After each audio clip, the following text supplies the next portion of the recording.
Warning, this video contains spoilers from Breaking Bad and the Breaking Bad universe. Project Zomboid is an absolutely brutal zombie survival simulator, where something as little as stepping over some broken glass can lead to your demise. Insert Walter White, a 52-year-old, out-of-shape high school chemistry teacher. Stricken with lung cancer and a burning desire to see his family just one last time. He finds himself in rural Kentucky, on his way back to Albuquerque to see if his family is still alive.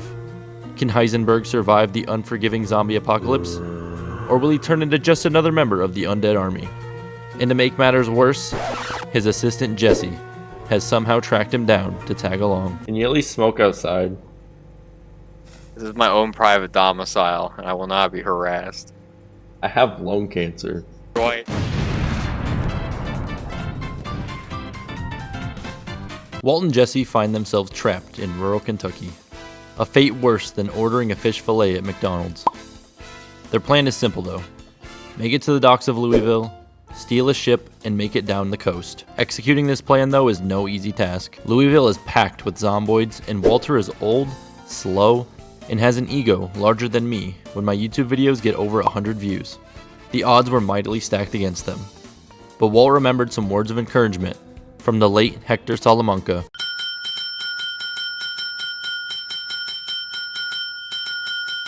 And this inspiring message kept him going. You know what keeps me going though? Caffeine and dopamine addiction? No. Well, yeah, but also you the viewer. If you're enjoying the video, be sure to subscribe. I need all the dopamine I can get. I'm surrounded. I'm coming. Get out of here, Jesse. Going out the back Holy door. shit, there's a lot of them. Go, Jesse, go, go. No, don't run. Run, Jesse. Currently, the gang needs to find two very important things: weapons and cigarettes. Walt can't survive without some way of defeating zombies, and Jesse can't live for more than 10 minutes without smoking something. After finding a baseball bat, zombies poured into the house, causing Walt and Jesse to go into survival mode. So, wait. Fuck this, I can't kill him. Wait, Jesse, where are you going? Get in, Mr. White. I can't. Pull Mr. forward. White, you're too old and fumbly. Don't run me down. Get in. Having not eaten the entire day, the gang was quite hungry, requiring a risky stop at a diner. They were immediately swarmed. Jesse, being the degenerate thief of the group, broke into the diner while Walt tried to fight off the horde with a shotgun and a baseball bat. I got a sugar packet. Mr. White, I got some food. Get to the car. Oh, they're coming in.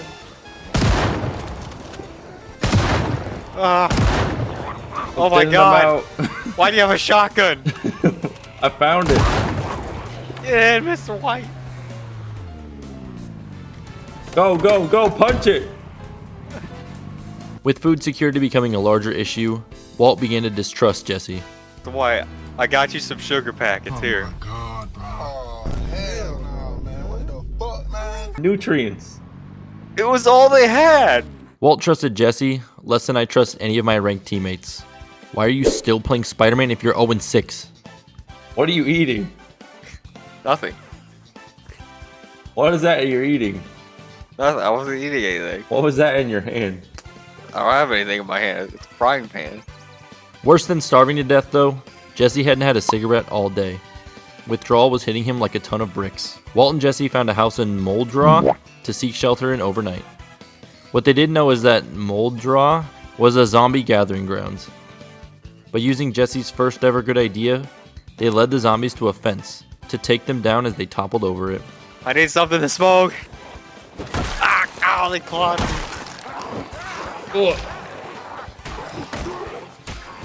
After securing the area, the team washed the blood out of their clothes.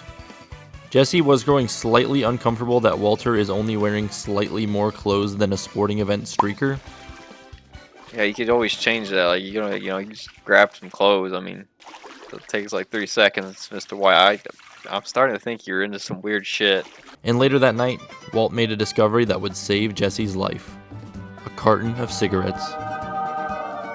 After a peaceful night of breathing in secondhand smoke, it was time to get down to business. It was time to cook.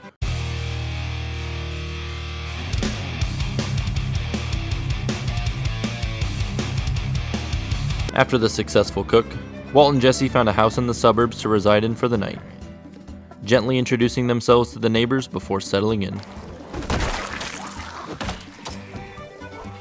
Desperate for medicine to treat his illness, Walt demanded Jesse stop at a nearby pharmacy. Mr. White, it's the pharmacy. Oh, thank God, Jesse. Mr. White, I don't think any of this stuff treats cancer. Feeling tall and mighty, Walter began shouting out his most beloved catchphrases. I'm the danger. Whatever. I'm the Get one back who in the car. knocks. We need to find somewhere to sleep. The zombies heard this old man and his tidy whities shouting some nonsense and begun filling into the pharmacy. This caused Mr. White to soil himself. Worse than eating 2 7-layer burritos from Taco Bell. Much like most of Jesse's adult life, the car was having engine failure, forcing the team to abandon it. Our heroes take shelter in a house. Walter, being the narcissistic weasel that he is, decided to catcall some zombies, What are you doing? much to the dismay of Jesse. Walt was feeling like Heisenberg and not like a 52-year-old man with lung cancer and soiled trousers. Pull that one through the window. Jesus. You're hopeless, Mr. White. The next morning, Walt laid out his master plan to return home to his family. Alright, Jesse, here's the plan. The only way I'm gonna make it back to my family is by stealing a ship from the harbor in Louisville. I don't know how we're gonna make it there, but if we can get there and get a ship, maybe I can make it back to Albuquerque to see my family. Mr. White, I don't think that the river near Kentucky here connects back to Albuquerque. Listen, there are some plot flaws with this plan, but you just have to look past the flaws in the plot, okay? To make it to Louisville, they needed a new car, and they sweep the streets, attracting every junkie in this rural Kentucky town. With a growing horde behind him, Walt took some vitamins, and by the grace of the gods above, he willed his aging body over a large fence. The zombie's greatest weakness. Sending the younger, more agile, and less stinky Jesse out to find a car, Walt posted up in a house. Unfortunately, a zombie snuck in on him, striking him in the left hand and drawing blood. A scratch that hopefully did not transmit the infection. Where are you? I'm inside the house. The zombie snuck up on me. While Jesse was out searching for a car with gas, Walt found a revolver. This could come in handy later. Sometime later, Jesse found a van and they were back on the road, stopping just outside of the Louisville military checkpoint. Jesse might still be uncomfortable traveling with a guy who wears minimal clothing. He doesn't want to see Walter's little Walter Jr. Hey yo, what the fuck? Furthering into the slums of Louisville, the weather was getting worse than the Chicago White Sox. Jesse and Walter decided to hunker down and wait it out. Being sheltered together for so long was causing Jesse and Walter to get on each other's nerves. Can you not smoke inside? I think I've asked you this 3 times now. Go It's stand out in the raining rain outside. and smoke. We have a porch. I don't want to go out. It's cold outside. But maybe tomorrow will be better. Oh great, it's foggy. The next day was way worse. Even worse than the Chicago White Sox. And I do not know how that is possible. Stop! He's already dead! After multiple days being pinned down by the bad weather, the gang finally made it past the military checkpoints and into Louisville. Nothing significant happened except Walt found a fire axe. Pulling into a mansion on the outskirts of town for the night, they were finally inside of Louisville. But unknown to them were the horrors that awaited them in the big city. Massive amounts of zombie hordes and sky-high rent prices. Their teamwork and sanity will be put to the test here. If Jesse and Walter can't work together now, they will surely perish in Louisville. To make matters worse, Walter was wounded trying to close a window. While reaching for the window to close it, he accidentally stepped his entire body out of the window. A very common mistake to make. The injury to his upper arm paired with his already wounded left foot made Walter an even slower and more frail old man. Walter was going to be swinging slower than Hector Salamanca takes to spell out a full sentence. Wait, there's no Cleveland Brown jokes in this video yet? Okay, I got one. Walter was going to be worse off than the Browns when they when they lose.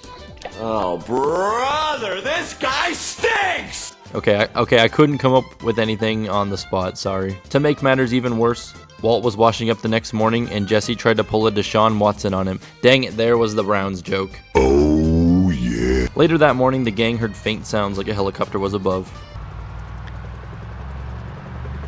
If only they could make it to the dock.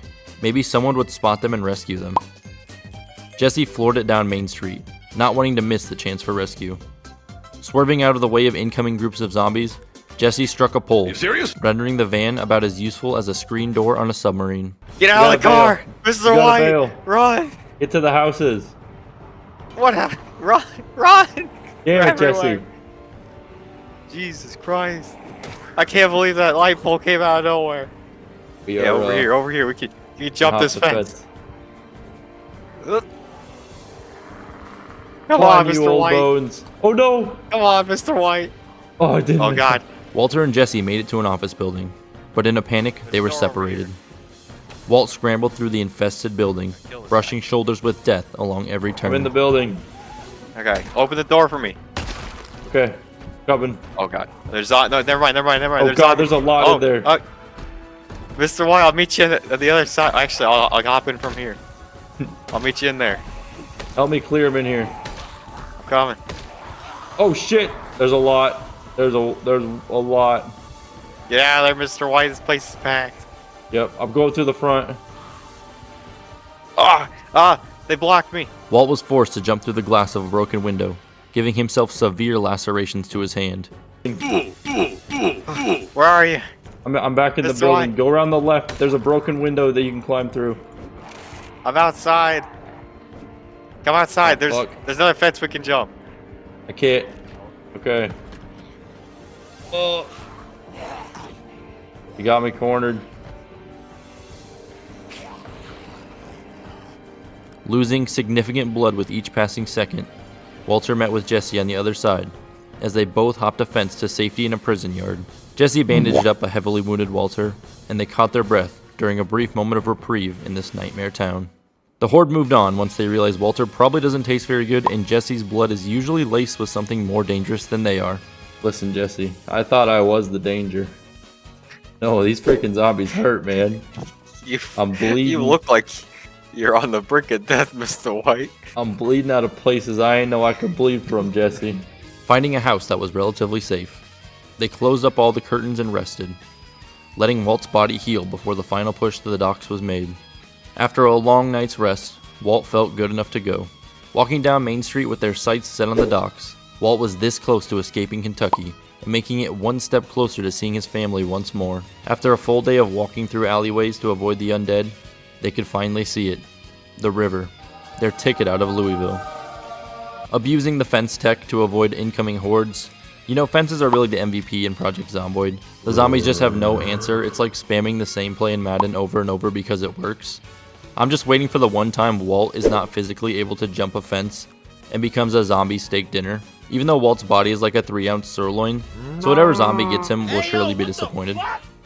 After yet another fence hopping, they made it into a factory, sneaking into the rafters to rest. This was looking like their bed for the night.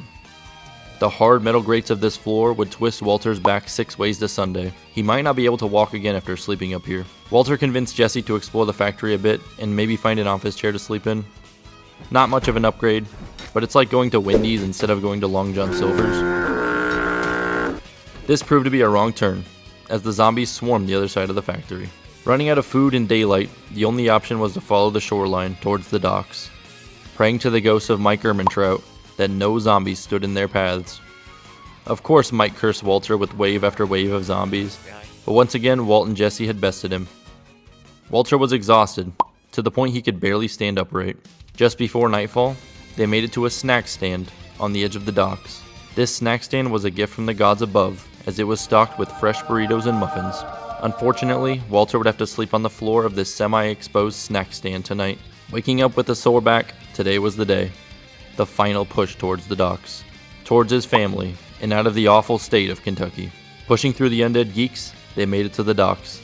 The rescue boat was there. Walt drew his revolver, ready to fight through the undead to safety, cutting down wave after wave of the undead. They were overran, but Walter wasn't going to go down. Not that easily. I got anything to fight with. You're just drawing more of them with the gun. There's so many pouring in. Down to just his screwdriver. Walt and Jesse fought with all their might, pushing towards the rescue boats. Another one coming in from the south. Behind you, behind you. Careful, Jesse. We didn't come this far just to fail now. I won't lose here. I've been losing my whole life. I'm not gonna lose here. After a bloody battle, Walt and Jesse emerged victorious. Their mission accomplished. We did it. We made it. We did. Walt was finally on his way back to Albuquerque and back to his family that he loves so much. Ugh. I thought I was too old and you were too stupid for us to make it. Me too, Mr. White. Me too. And there's After actually this, a boat. I think I'm gonna start my life over. Start fresh. Really turn things around. I can't believe I'm actually gonna make it out of this. You're right, Jesse. I did make it out of this. If you enjoyed this video, make sure to subscribe. If you made it this far into the video, I want to personally thank you. The TikTok brain rot has not consumed all of us, if you can watch a 10+ minute video. Or maybe you were eating dinner and watching this. If you're doing that, comment below. Wonder how many people actually do that, because I do that every single day. So yeah, make sure to subscribe. Number go up, dopamine is good. Discord link is below if you want to support that. And if you want to further support me in the eyes of the almighty YouTube algorithm, click another video in a few seconds. Thanks for watching.